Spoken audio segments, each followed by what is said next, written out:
Hey, welcome to Optimize Your Body with Martin Silva, where we talk raw, uncut facts to truly help you optimize your body. Hey guys, before we get this podcast rolling, I would like to let you know that I have some slots available for my online coaching packages, whether your goal is just to get in shape or if you were looking to get on stage and compete, as a bikini model or physique athlete, bodybuilder. Please reach out and give me an email at admin@optimizeyourbody.com. So send an email to admin@optimizeyourbody.com. Also, to go get your free recipe ebooks and your free training plan, just head over to my current website, martin-silva.co.uk, martin-silva.co.uk, and all you have to do is enter your email address into the pop-up box to receive. Enjoy. Hey guys, so I am here with a new guest today, and she goes by the name of Jessica Hickman, and she runs her own company, which goes by the name of Bullyology, and I actually met her in the gym where I'm based in Sydney, and it turns out she is from Wales, which is, 15,000 miles away. She's from the same country as me, the land of my fathers, right? So it's great to actually to have someone on the podcast from Wales for the first time, but also she has a very, very gripping story behind her, and she's making a huge impact on in the space of mental health and bullying and stuff like that, obviously in the work environments and with children. So anyway, how are you doing today, Jess? Hey, I'm really well. Thank you very much. Good. So can you just tell the listeners a little bit more about your story, please? Yeah, of course. So I'm from Wales, as you just mentioned. Came to Australia in 2013, like a lot of people from Wales. Young, ambitious backpacker. Damn right. Age 23. My background in the UK was youth work, so I've been running a lot of mental health and youth-based programs in the UK. At 23, I needed a career break, obviously. So look, I came for 3 months, and 6 years later, I'm still here. But during my time here, even though it's been one of the best experiences of my life, and Australia is home, it has also been one of the most challenging. And that was suffering 3.5 years worth of workplace bullying. So no one prepared me when I was younger and told me that when you step into the workplace, you may suffer extensive bullying. And as an adult, it's kind of a hard thing to admit that I did suffer bullying. And so I picked up a job in Darwin in the oil and gas industry. First day on the job, I was sat in induction. My position was HR. Brilliant opportunity. I went from being a backpacker to suddenly being in this high-paid job, company car, an apartment, working at a corporate before I was sent to Darwin. So, everything seemed perfect. But day one in that induction, the buzzword was suicide. And unfortunately, it was men in construction industry in Australia. There's a really high rate of suicide. That shocked my system, and I couldn't stop thinking about it. So I decided to make it my mission during my time on that project to really work on mental health programs. So I was going from strength to strength, winning lots of awards, being portrayed positively in the media for my culture programs, and more importantly, people were using the mental health program. But behind the scenes, I was suffering extensive workplace bullying. My HR manager didn't like the success or kind of the popularity that I was getting. So my life on the outside was perfect, but behind the scenes, I was really at my lowest point. Wow. Yeah, so I'd just like to ask you, delve a little bit deeper into that, because you mentioned about mental health being, it's pretty much an epidemic right now. And, it's rife, and I think the stats are pretty crazy. I think 1 in 2 people here in Australia will suffer from some form of, whether it's depression or anxiety or any mental health ailment at some point in their life. And I believe 1 in 5 people are currently struggling with this silent killer, I call it, so based on your experience, with what you experienced in Darwin, not without going too much into the bullying stuff just yet, but just from the projects you were working on, you said you observed that it was quite a problem, mental health, yeah? So what were the first kind of indicators for you? How did you start noticing that? Was it obvious, or was it something you started picking up on in other ways? Both, really. You know, on day one in the induction, we were told that, you know, mental health was rife in the industry, especially with men in construction. And that sparked an interest in me to kind of, as part of my role, really explore, you know, why aren't mental health concerns and issues reported in males? And in particular in the construction industry. The industry I was working in was a fly-in, fly-out industry. So in Australia, it's really common. People will fly 4 hours away and live on camps, a month on, a week off. And that's certainly what the workforce I was working with was doing. And that comes with a long stream of consequences, I guess. When you're living in a confined environment away from your family and friends for periods of time, not only are you doing high-risk work, trades, scaffoldings, welding, and obviously working in Darwin in crocodile country, you know, it's got extreme weather conditions. It's very hot and humid. There's 2 seasons, which is hot and really hot, hot and wet. So, you know, it was a really tough environment for anyone. And obviously when guys in particular are living in big camps, I think, and especially in like their confined, they call them dongas, which are small rooms, you know, small tiny rooms. It's probably as big as this studio we're in. You become lonely, and guys close off. Not only are you knocking off from your shift, you know, and there's only the kind of thing to do is alcohol. When you're on holidays or tour with the boys, it's boys clubs, men sit around and have sometimes too many beers. And, you know, that spirals where people are away from home. The communication was pretty poor. So on the flip side, and, you know, I do say men in particular in this because that was the majority of men I was working with. You know, the wife's at home with a partner, running the household, probably working a full-time job, looking after the kids. Relationships are strained. And obviously then when you go home from your month on the oil and gas plant, you know, sometimes dad is a stranger. And family life is disrupted. Not only does the mum or dad, you know, want to kind of say, hey, look, here's the kids, it's my time to take a break now, I've been running the house.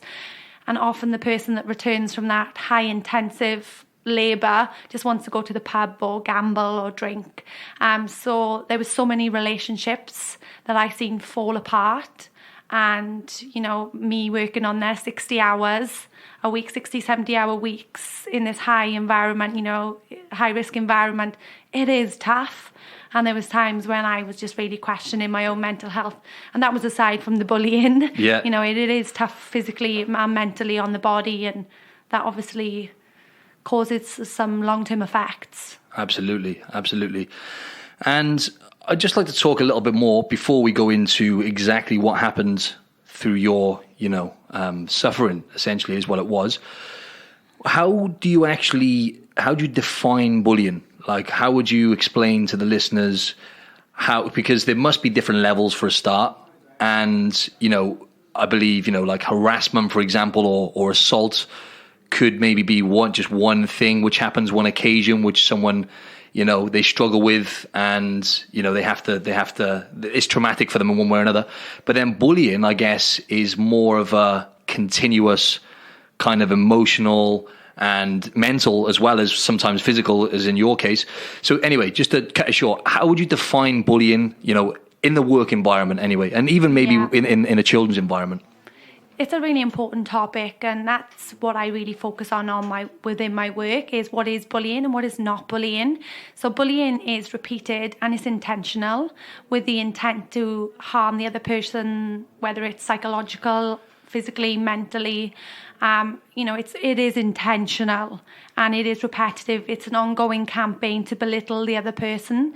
So if you do fall out with someone at work, or your neighbour, or kids fall out all the time, I think we're quick, especially parents, to jump on at the school or, you know, flip out that my kid is being bullied, or, you know, I'm being bullied, especially in the workplace. If you're being performance managed, for example, people often cry that they're being bullied. So it's important to know that, you know, people do fall out. And if it's once or twice, or you argue or disagree, because as humans we do that, that's not necessarily bullying. Bullying is repeated, intentional, and, you know, repetitive. It's continual. It's attacks ongoing all the time. Yeah, and I was just going to say on that note, with the actual bullying side of it, with kids, for example, yeah. So I remember when I was a kid, I was getting bullied at one point when I was really young, and then my stepdad at the time told me. My mum was always, tell the teachers and do it the right way kind of thing, and that wasn't working. So then my stepdad at the time, as guys, kind of the way guys want to solve it, he said just to hit the guy back. So I hit him back, and I got done. Then the teachers weren't happy that I hit someone, obviously, but it temporarily solved the situation. I didn't get bullied by the guy ever again anyway. But obviously, I know that's not the right way to go about it, right? So what I'm trying to get at is, as a parent, I know you're not a parent, but you've obviously spoken, dealt with a lot of this.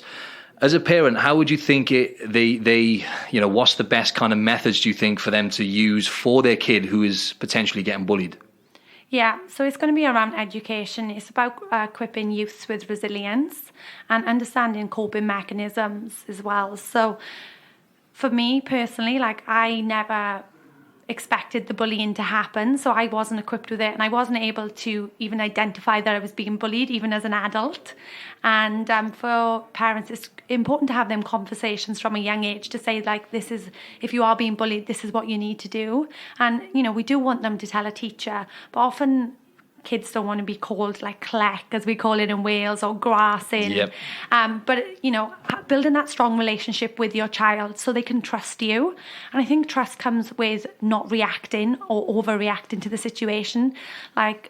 You've told your parents, yeah, and obviously you've told your stepdad, and kids often are frightened to tell their parents because the stepdad or the dad, the mum, whoever can run around and knock on that door of that child. Yep. I remember when I was younger, and one of the boys in school kicked me down the stairs, just messing around, and my dad went round. I remember very clearly, I was awfully embarrassed. My dad went round there banging his dad's door, boys can't kick girls. Yeah. And I can remember, no one was messing with me after that. Yeah. But kids can be frightened of their parents reacting and also making the situation worse, especially in teenagers. They get really embarrassed. So look, you want to build that mutual trust and have a cool collective approach, not rush down the school, kind of collect the facts, ask your child, is it repeated? Is this ongoing? And often parents react and run down the school and often become bullies themselves, kicking off at the teacher, shouting at the teacher. So it's important to kind of have that conversation that they can trust you, and they'll come to you again and report different stuff. Oh, great. So yeah, I kind of jumped the gun a little bit, but yeah, it'd be good if you could give the audience more of an insight into exactly what happened in your situation with the bullying. And yeah, you could just run through the whole kind of process if you don't mind. Yeah, it's a big, long process. That's all right. I have got a book out. It's called The Bullyologist, Breaking the Silence on Bullying. And that kind of really dives deep into the nitty-gritty of the story. But look, day one of my bully being promoted to manager, he'd kind of seamlessly fitted into the workforce before that. He'd been brought in as a manager on a different part of kind of the project I was on. So I had connection with him. I trained him, etc. He'd kind of built a relationship with me over the 12 weeks he was there, knew a lot about me, and obviously had been observing me, because day one when he was promoted to be HR manager, he pulled me into the office and kind of threatened me, asked me did I want to work for him, and if not, there would be the door. He would get his own staff in, and it took me by surprise.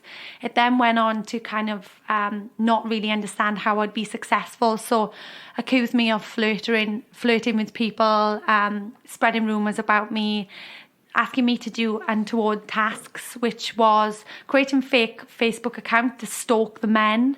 He was awful paranoid when people were off sick.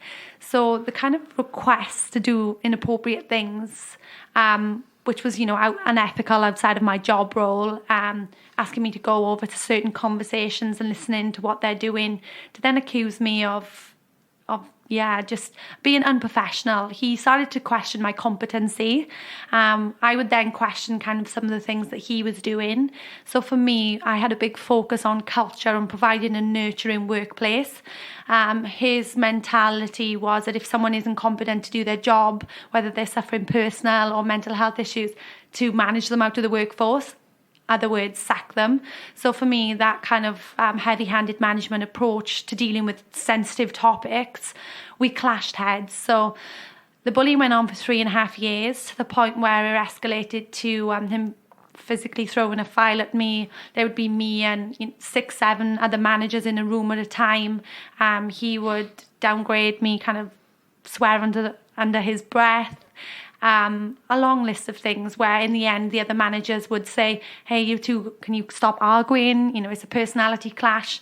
So I knew then to a certain point that this really wasn't okay, especially when I was noticing him bullying other people. And eventually we started to lose good people because of his behaviour. And me being the person I am, I still done my job to a high standard till eventually I ended up in a hospital bed in 2017 where I had a major anxiety attack at work, which crippled me to the point where they thought my appendix had ruptured. And it was at that low point on the other side of the world from friends and family where I realised enough is enough. This company has promised me protection countless times. And now my own physical health, not only mental health, has really taken a tumble for the worst. And that was the point where I had to leave. And how long were you actually working there at this point before you decided to leave? 3.5 years. 3.5 years. Pure commitment. I was super successful. I was on every poster and every magazine. I was volunteering time to go around the 32 other companies on this large oil and gas construction site, helping and mentoring their other staff to create this culture. And I felt like a fraud. I would put my mask on every morning or hide behind my mascara shield and go and be this strong, resilient female, helping everyone else with their mental health and referring people on to Oz Health Foundation, which I'm lucky enough to do work with now. But, I was literally just felt like a fraud, and I'd take that mask off when I got home at night and I was just a quivering mess. Developed symptoms close to PTSD where I was having nightmares, and my bully not only threatened to obviously get me sacked, but I was on a visa, so I was frightened not only I would be pushed out of my company but pushed out of the country I'd built a home in, and also frightened that if I left, someone I cared about would end their life with no management support. So your role then, you were actually an advocate and you were actually helping people with some of the guys there and stuff with mental health issues. Yeah. And so run through what your main role was and just give us a little bit more info on like the people you were helping and stuff and how kind of commonplace was it for guys to come to you and stuff like that, if you don't mind.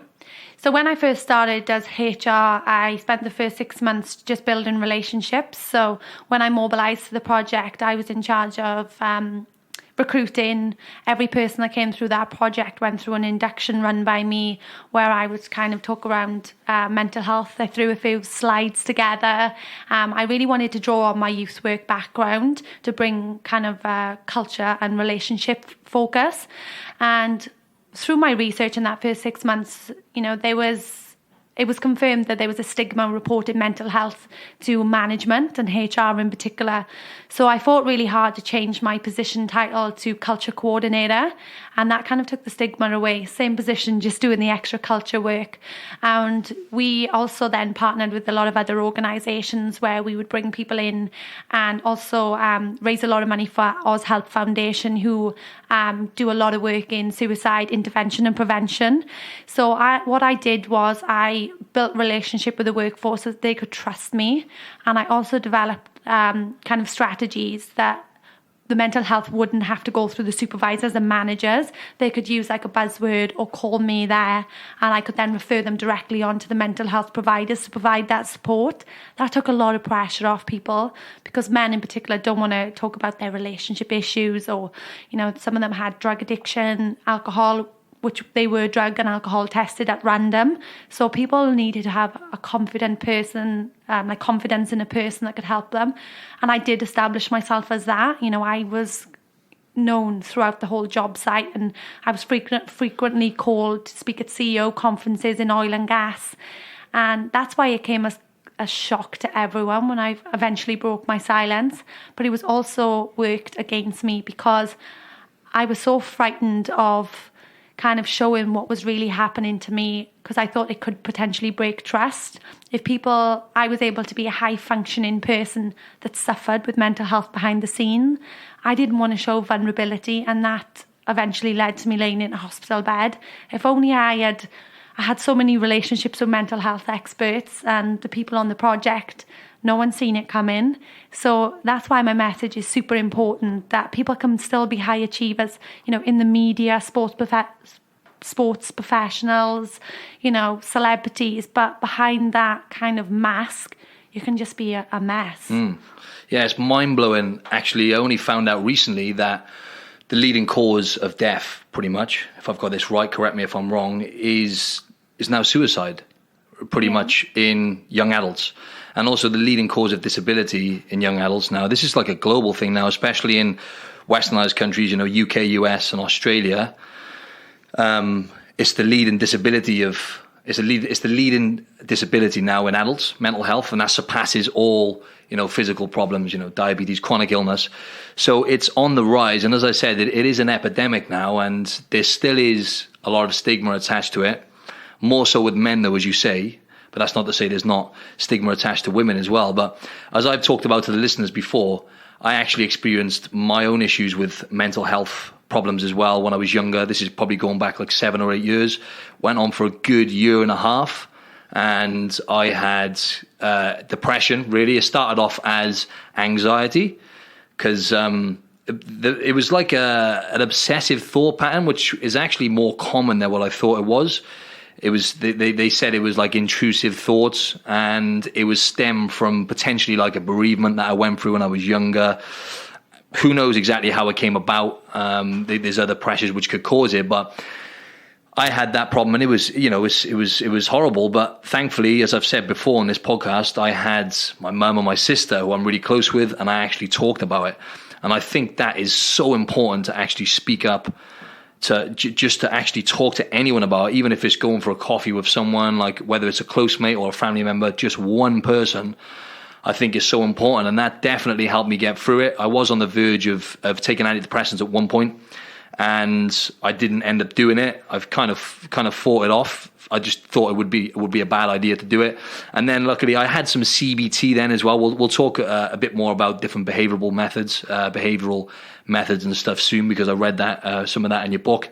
But yeah, CBT really helped me as well, seeing a counselor and doing the cognitive behavioral therapy. And yeah, and then I got through it, and then I'm sure it made me stronger as a person afterwards. But most people are not fortunate enough to pull through it like that. And I just wanted to talk a bit more about your experience with depression and anxiety. And you said you were with that company for 3 years. At what point did the depression and anxiety kick in? I know you said you were hospitalized, but... Yeah. It's hard really for me to kind of put my finger on the exact time it happened, because I suppressed it for so long. And being the person I am, I was kind of like on this outside, this fun, bubbly party girl of the weekend. So for me, and only now I'm really conscious of looking back of how I managed that. Like on the weekend, I'd finish on a Saturday afternoon, and I would literally grab a glass of wine and then go out on a Saturday night, in Darwin. It's a pretty party scene. But I would always kind of use alcohol massively. And without knowing at the time that really what I was doing, just going out partying, drinking. And Sunday, I would dread Sunday morning, because not only was I hungover, it was the hangover anxiety of suffering another work week of that kind of abuse. And I used to work a month on, a week off, so I kind of would like fill my cup up on that week off, using kind of like meditation, mindfulness, and different strategies.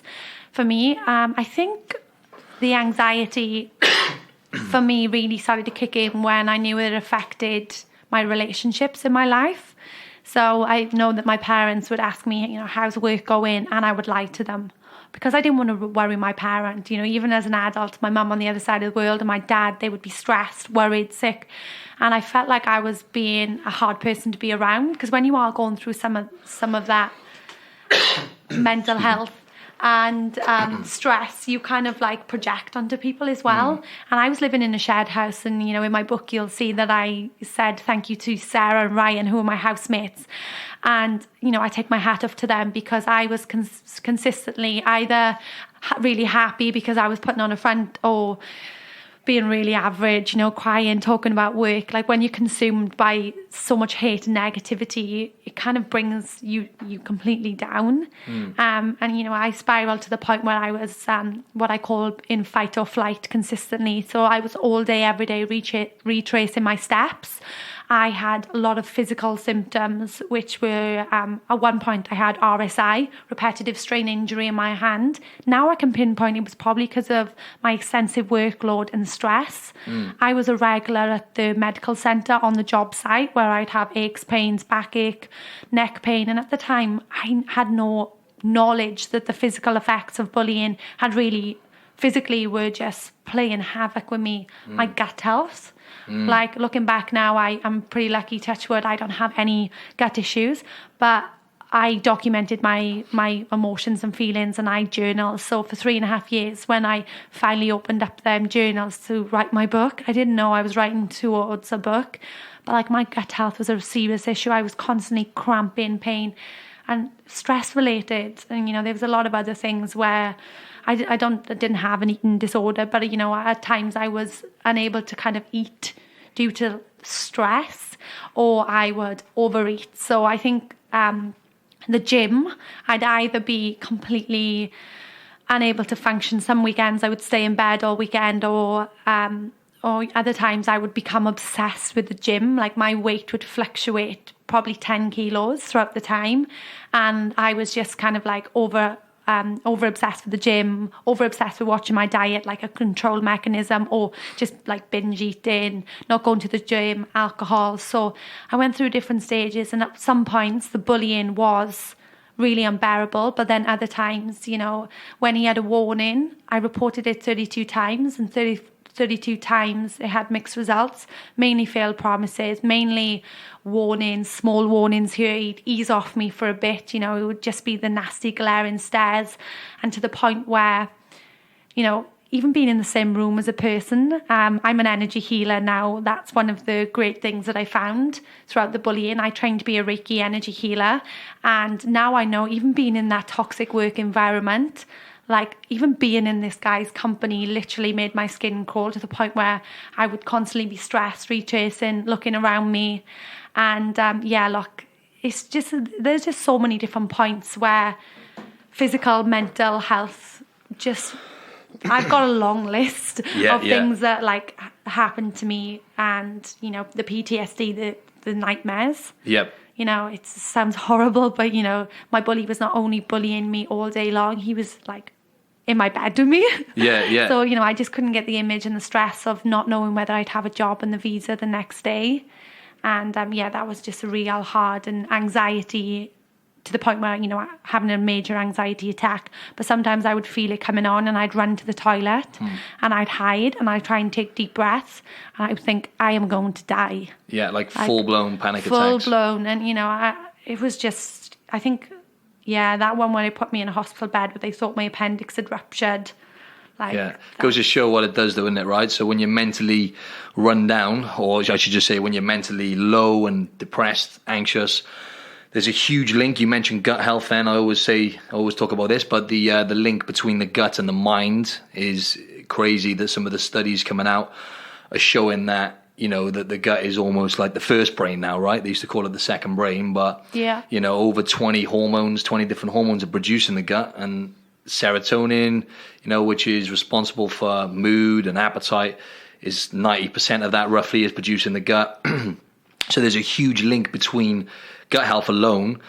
But what I can identify with is how it makes you feel in terms of exercise and nutrition. What I would like to just talk about briefly is only recently I started connecting the dots, whereas how much of a big part nutrition plays in, as I was just talking about then, the link between the gut and the brain, and all these other factors which come into it with nutrition and what you put into your body and how that makes you feel mentally. So I actually I didn't realize this until recently, that I was actually towards the end of when I was having the CBT and stuff, That was just one little thing that kind of helped me manage my thoughts, but that definitely wasn't the thing that helped me get through it, because a lot of people I've had like message me on Instagram like, oh, you know, like certain people who are going through it, they're like, you don't really know what it is, depression, because, you know, like you don't just get through it like that, you know, without having, you know, more kind of professional help or medical assistance or whatever. And it was like, when I look back, I changed my nutrition. I was starting to actually eat healthier. And it's only recently I've noticed this now.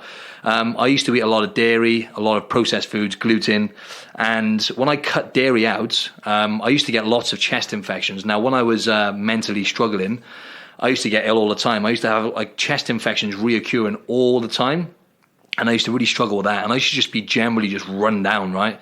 Because obviously your mind's working overtime all the time.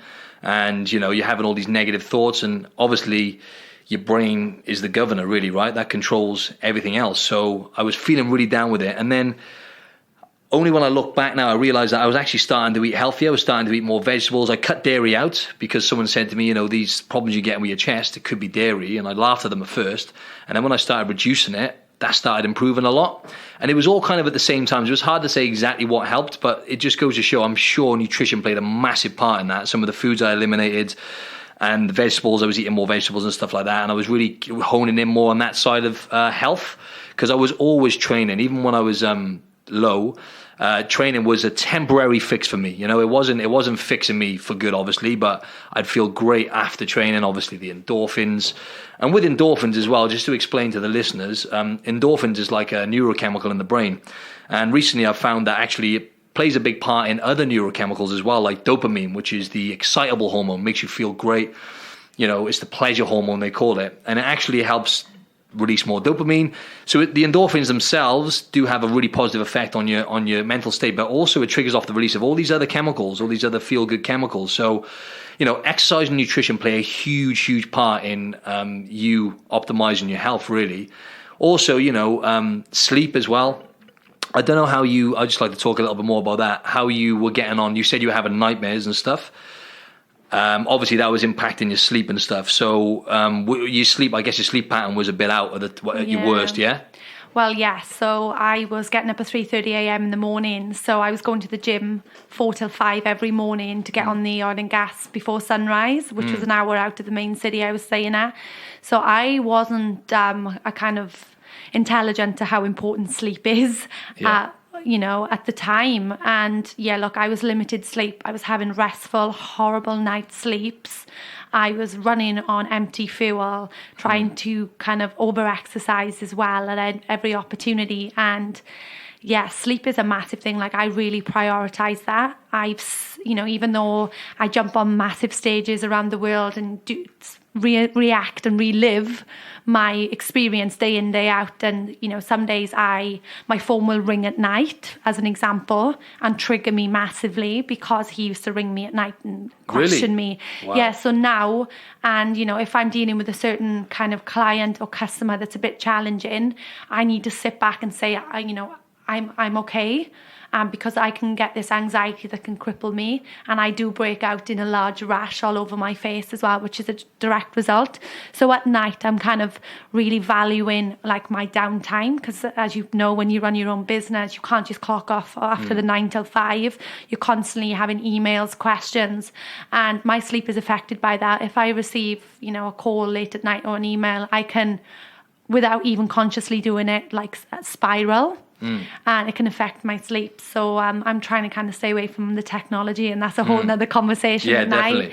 Sure. To try and really value my sleep time, and that's be mindful of a morning as well. I know we're laying in bed and the first thing we want to do is lean and grab our phone, check social media, which again puts us on a back foot, constantly comparing ourselves to other, and you know, that just really kind of like taking the first couple of hours of each morning to do my gratitude and morning meditation and mindfulness to set myself up for a day, that if life is going to throw something, or a challenging person is going to come into my life, which often happens, you know, as in the world of business, that I'm well equipped, so I kind of don't let the anxiety rule the day, you know. And a big thing I say to myself, and I have to go to the gym of a morning, and I'm sure you see me on the treadmill. Yep. I need to do my morning exercise, and that is for one thing, and I call it to control the bitch in the attic. Because if I don't exercise and move my body, which I think is a massive thing for releasing the stress and tension, if I don't exercise, I kind of always find that my day isn't as great. So either, yoga or anything of a morning, like that's my time, and I'm really productive that day once I've kind of just had that hit of feeling good each morning. Great, yeah, I call it the little bitch voice, right? Because that voice that kind of deters you away from doing the things which are going to make you feel good, right? Because we always make them out to be more challenging than they are, right? Getting up is the hardest thing, getting out of bed. And I'm glad you said that. You touched on some great points there.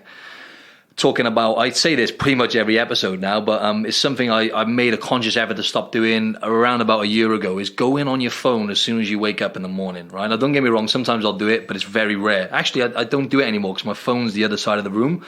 And we literally every episode, the last few episodes, we talk about this, but I really want to hammer it home, because getting up in the morning, going on your phone, whether you're going on, social media is probably the worst thing, as you said, because even if it's subconscious, right, people don't realize they're doing it.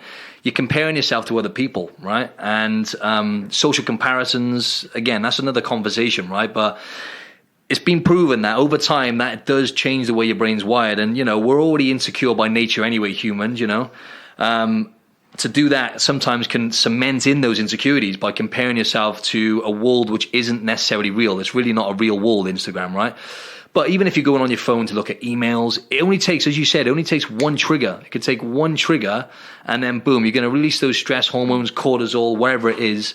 And it, like you said, it put you on the back foot. And I'm glad you talked about gratitude. I'd like to talk a little bit more about that, because gratitude is the main thing. I get up in the morning, I do a few mobility moves, like literally 5-10 minutes, just some yoga moves. So, so I do like 5 minutes yoga moves. Sorry, I was smashing the table then, just for the listeners. I got to stop doing that. No, I just do a few little mobility moves, and I do my gratitude. So I'll just write down 10 things I'm grateful for. Meditation, I need to do more of. I dip in and out of that. And because I've done it the on and off now for a good few years, I'm by far an expert in that field. However, I do find it a really effective tool now, just to be able to focus on your breathing, just to sit there and just, obviously you're going to get thoughts coming in and out, especially when you first start doing it, but just to be persistent with that and actually just take deep breaths. It's one of the best tools, focusing on your breathing and breathology, whatever you want to call it, whether it's to help you go to sleep or to manage stress. It's something we take for granted, just like we do with sleep. We think sleep is just something that happens and you can just stay on your phone until just before you go to bed and just crash out and expect to have a perfect, great, good quality sleep. It doesn't work like that. And even if you don't feel like, if you feel like, I go to bed and I sleep great, I sleep straight through, I don't wake up, but it doesn't necessarily mean you're having a great sleep, because being on your phone until late is, you're keeping yourself in that stress state and you're not winding down enough. So talk to us anyway a little bit more about the gratitude you practice in the mornings. Just on the meditation as well. Also, I think as a society, we expect that we need to be in an lotus position to be doing meditation. Like for me personally, I really find value in my walk to the gym. It's a 10-minute walk to the gym each morning, and that's my walk in meditation, where I'm not touching technology. I'm really becoming grounded in the day, in the present moment, and that is my meditation. And the gratitude is each morning after the gym. We're very lucky that the gym is on the beach. So walk to the gym, morning meditation, which is walking meditation, work out of the gym, feel great, and then I just sit on the beach, Coogee Beach, and just list 10 things I'm really grateful for, and 10 things I'm grateful for that haven't even begun yet. So I really started this where I was envisioning myself in the future, which was probably around now. And, I was an author of a book, which at that time I thought I could never author a book. The bitch in the attic where you think you can't do something. Imagining myself on big stages around the world, which I have been. Imagine just really sharing my story with people. And I'm grateful that my business has the opportunity to help people. I'm really grateful if I can impact one person's life today, even with a smile. That will change a life. So it doesn't have to be big things that you're grateful for. It can be, I'm grateful I woke up this morning, because some people don't wake up each day. I'm grateful for my health. I think we don't value our health enough, even if we have got a couple of complications. I'm grateful for what I have right now, and how can I use what I've got to help others. And I think like the contribution is a big part of gratitude as well. Seeing, what skills or what can I give to someone else, because giving is living. So, absolutely. I couldn't agree more with that. And with the meditation stuff as well, you said walking meditation. Yeah. So I'm glad you touched upon that as well, talking about how simple meditation really is. Don't get me wrong, I'm not saying it's easy and simple are different, but it's simple if you can just practice a minute or two of, like you said, it doesn't even have to be sitting there zen, focusing on your breathing. It can just be walking, right? It can just be walking and just not going on your phone and just taking in nature, maybe, yeah? Yeah, look, walking's a massive one. And I think this is a key thing for connecting with family members and partner, spouse, friends. For me personally, I love doing the Bondi to Coogee walk, but not everyone can do that. But I really take that time out to connect with my fiance and like, how are you? What's going on in work? Because at the end of the day, we ask our friends and peers, like, how are you? Are you okay? And we always say, yeah, good. But like, how are you really? And I think like when we get out in nature or just go for a walk away from technology, like they are prime opportunities. And also meal times, like when I work with parents, kids come home from school, how was your day? Yeah, great. Straight on the Xbox or PlayStation or Fortnite or whatever they're doing, or on their phone and device. And this is a prime opportunity to kind of connect away from technology as well. Either go for a walk. They'll probably moan about it a couple of times, but routine is key. And also sit and having mindful meals. Sit down as a family or, even by yourself where you're not looking at your phone or watching the TV, and just like ground yourself in that food as well. I think how often do we just eat a meal when we're looking at our phone and we can't even remember eating that meal because we've just kind of slammed it in really quick. So our mind's just distracted with our iPhone most of the time. 100%. So I kind of like think that is a key point as well, so you don't have to be there meditating where you're silent and clearing the mind. It's just like every activity you do, just be mindful in that moment. Yeah, great. And I'm glad you touched upon that as well about mindful eating. Because that's something I've really practiced recently. It's been over maybe the last 6 to 12 months. That's one thing I'm really rigid with. I do not go on my phone when I'm eating my food. Now I do listen to a podcast most of the time, which is something that even that becomes a little bit of an addiction. Now don't get me wrong, I highly recommend podcasts, obviously, but even that becomes, you can overdo anything like that because it's still a distraction. It might be a minor distraction. It's not like looking at a screen when you're eating, but there's something to be said about that because we're always, especially in these countries, we're always kind of on the move. We're rushing everywhere. The busy lives we have nowadays, technology's coming at us from all angles. People are on the move and eating. And then even when most of us sit down, or most people sit down, they're looking at their phone or watching a YouTube video or messaging people back. And it's completely mindless. And, talking about just your health and digestion, chewing your food is a massive, massive part of digestion. Your body, even in your saliva, there's certain enzymes which act on breaking down food and helping you absorb the nutrients properly.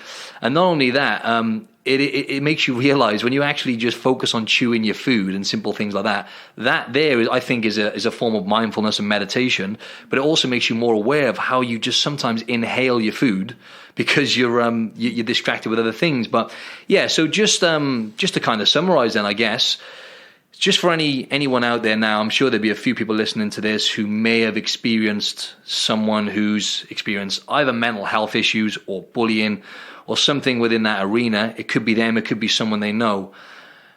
Firstly, bullying. What would be the first step for someone who is experiencing, some form of bullying? Whether it's in work, let's just talk about the work environment first. Yeah. So the first step is to kind of identify that the behaviour is not okay. Often when people are bullied, it's by their manager. So for me, I felt completely trapped. I didn't know where to get help, for one. And I was too frightened to get external help in case I lost my job. So what I have put is resources on bulliology.com on helplines.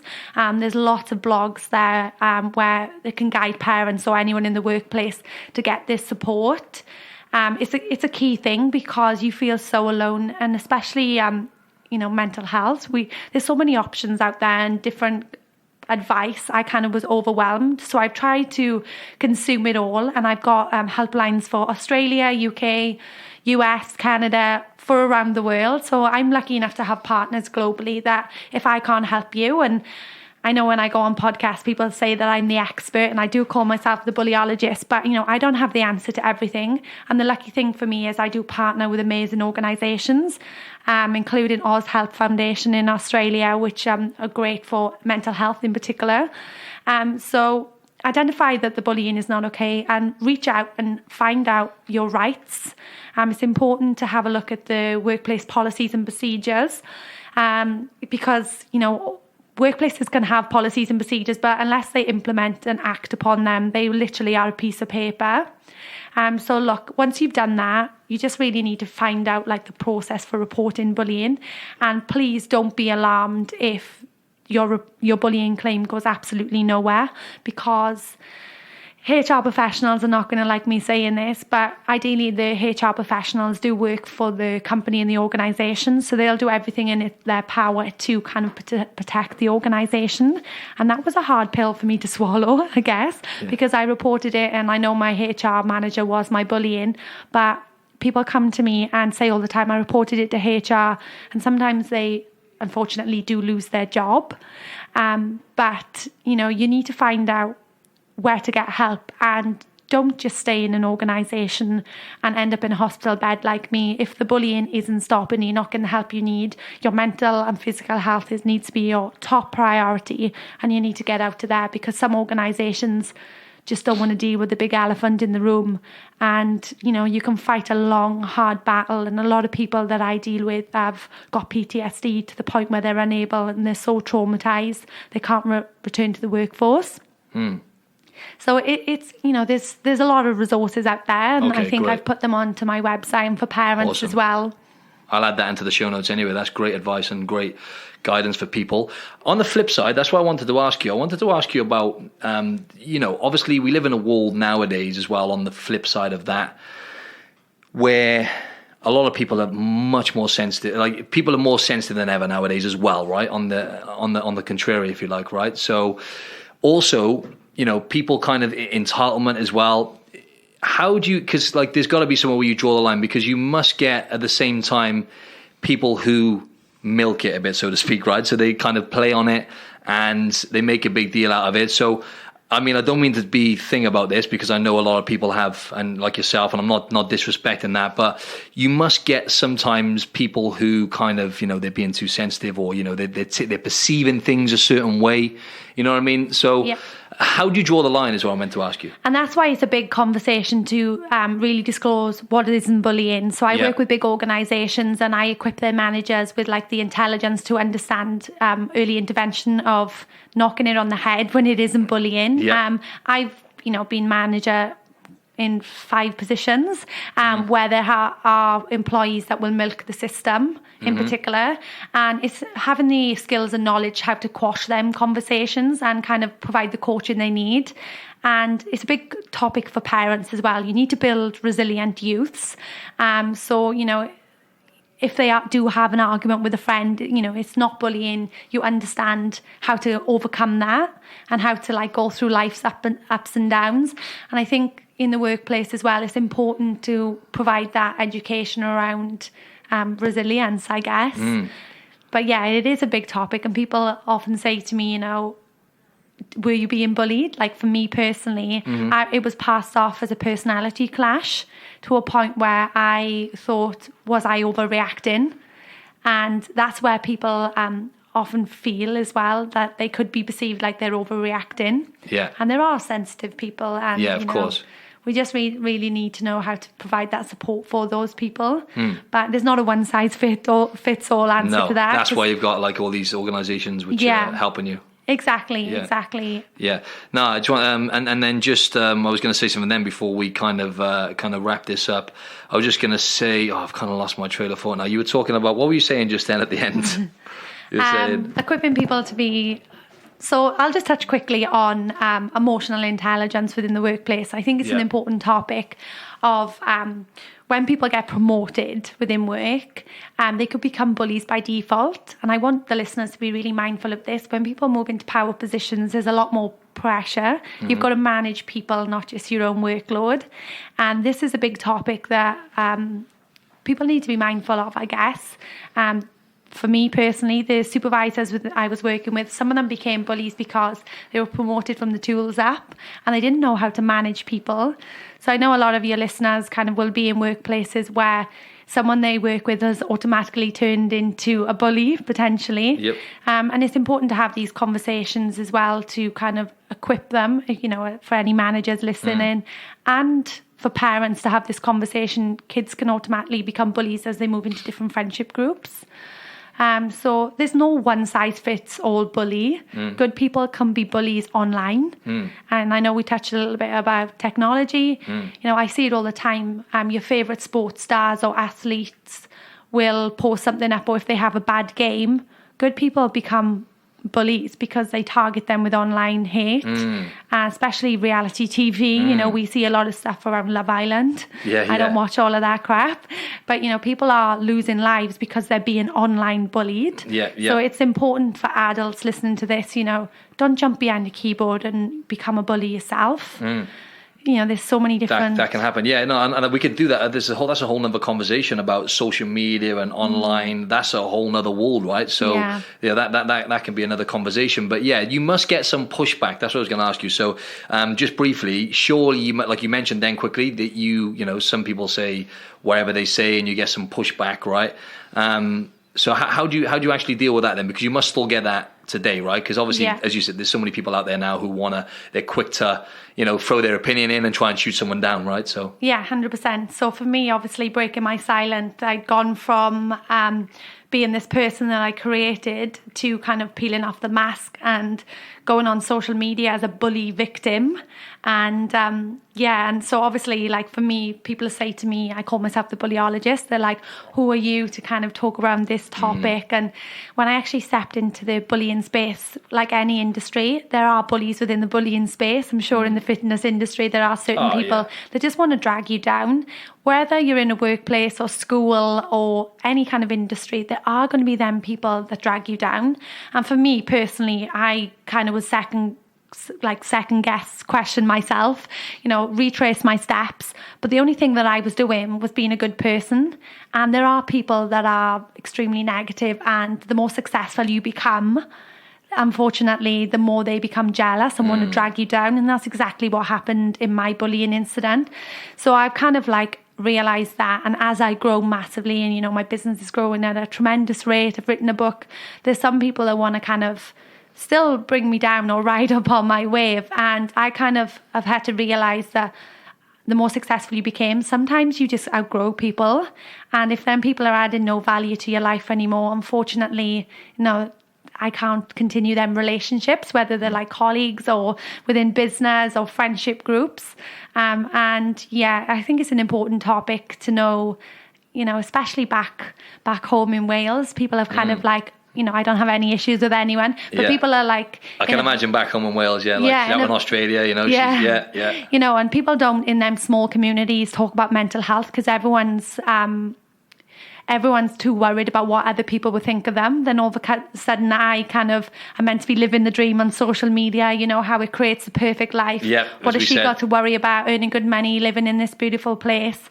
And the minute I broke it, you know, people were shocked. You know, they know me very well. I was confident, bubbly. And a lot of people have said to me, you're making yourself unemployable. You need to stop.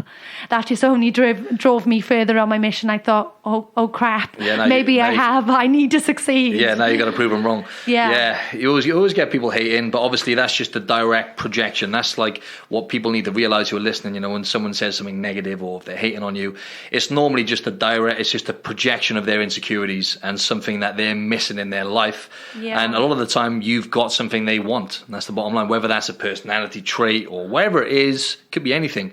So that's normally the case. But finally, I just wanted to ask you what your top tips and tricks are for basically maintaining good health. I'll just say to the listeners quickly, I always talk about the big rocks, the 4 pillars of health, right? Focus on the fundamentals: sleep, exercise, nutrition, and relationships, right? Or social community, whatever that is. And you mentioned then about surrounding yourself with certain people. Yeah. Now you need to have the right people around you. That's everything, right?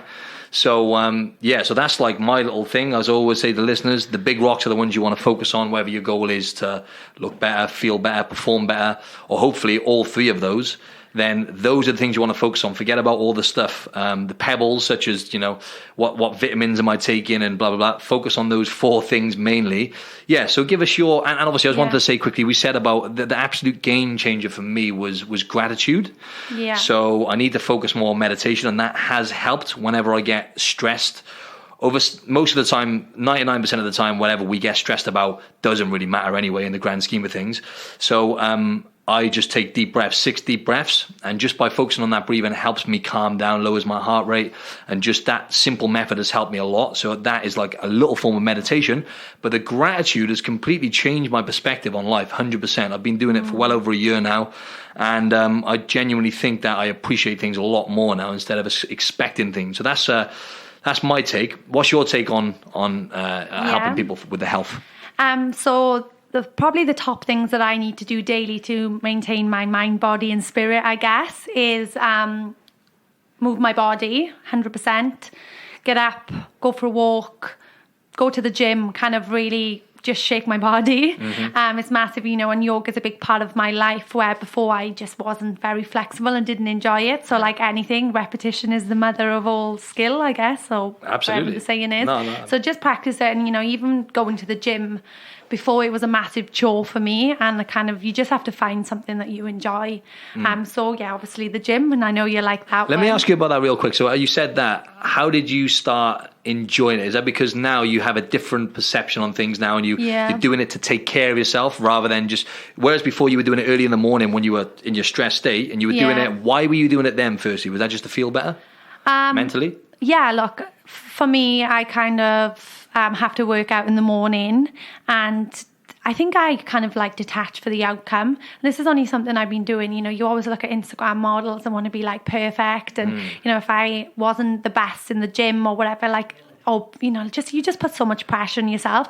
The minute I kind of detach from the outcome, if I get up and I don't want to go to the gym because I'm tired, I just go for a walk, or just literally be grateful for waking up and moving my body. I kind of some days I'll just walk to the city and back, and still exercise, isn't it? So walking and getting outside is if we think key. We're not and yoga I didn't see as an exercise before, and I was if I'm not sweating, I'm not working hard enough.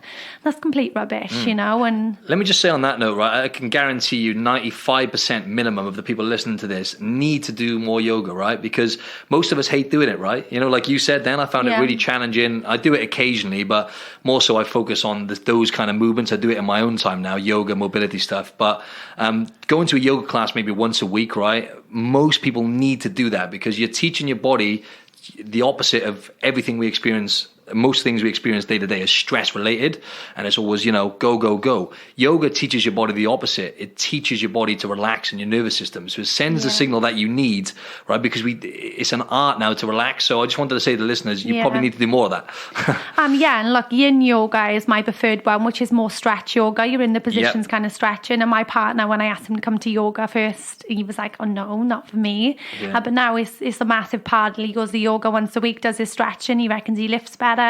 So so I think it's an important point to do. So yoga, as much I can do that a week, even once a week is just great. I do it on a Monday morning at the beach. Oh, great. There's a free group there if anyone's in country. Really? Monday morning, 6:15 up on the hill. Really? Yeah. Okay. So we go there and do that yoga each.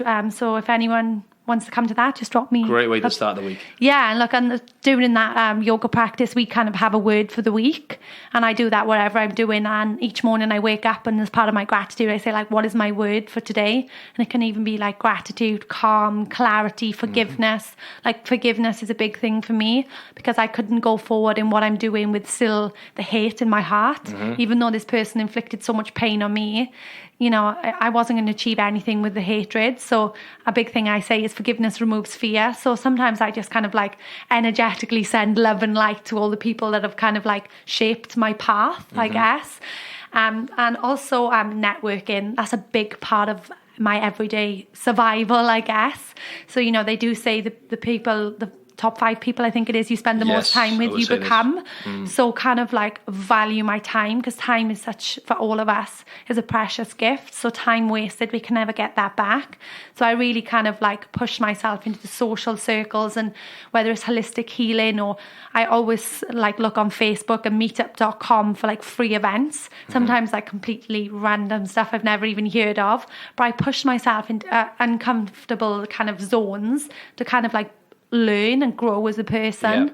And they can be like forms of meditation or business events or various different things. Like no one told me how to build a business. I kind of naturally fell into it. So every day I'm kind of learning, and podcasts have been a massive part of that. And I make sure that I read.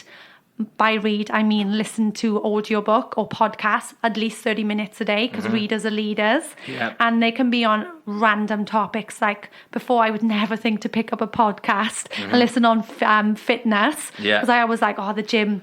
But now I'm learning about, I've listened to your podcast, like such interesting things about the body. And all of a sudden I'm kind of like listening to business ones on sleep, artificial lighting, all of them things. And I'm like, whoa, why are we not taught this at school? And also financial freedom as well, like how to build an online business. Why are we not taught this? And I think podcasts have kind of opened up a network. So they are my top things I do for well-being and keeping a sane mind. Great. That's awesome. Yeah, that's it in a nutshell then. Thanks a lot, Jess, for your time. No worries, thank you. One more thing. So you mentioned your book. If you can run through where the listeners can find you. Yeah. Okay, so bulliology.com. On Twitter, Bullyology. On Instagram, Bullyology. Facebook, YouTube. If you want to connect with me on LinkedIn, that's where I kind of do my real business-focused articles as well. And I'm also launching my own podcast, which is called The Bullyologist. So great. If your listeners can jump over and check that out also. Awesome. So feel free to reach out with any questions. I'm sure we're going to do another podcast together. I'd like to get you on mine and really hone in on how fitness can improve our mental health as well. Definitely. Thank you so much. I'm glad we met at the gym. Yeah, definitely. Thanks a lot, Jess.